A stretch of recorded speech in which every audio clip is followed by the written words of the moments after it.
Stavano andando a piedi alla vicina palestra comunale le rossanesi Mariangela Trento, 56 anni, e l'amica Carla Milani, di 45. Dovevano attraversare la regionale per Castelfranco all'altezza della pizzeria Due Spighe sulle Strisce. Era già scuro quando una Ford C-Max condotta da un 49enne di Schio le ha investite.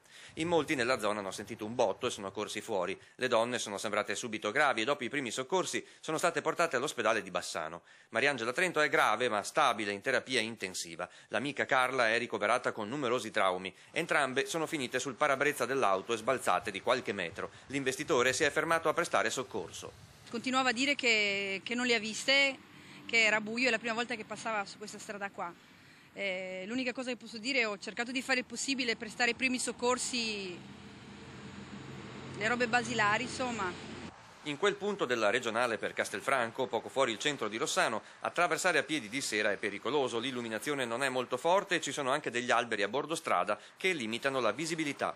Tutti continuano a lamentarsi col discorso che ci sono gli alberi che limitano la visibilità, insomma, diciamo che la strada non aiuta, poi soprattutto questo tratto non è la prima volta e c'è un disagio anche per le persone che abitano qua col discorso di attraversare, perché la gente non è tanto visibile, di conseguenza la gente passa di qua, però lo vede all'ultimo momento la striscia pedonale, sì.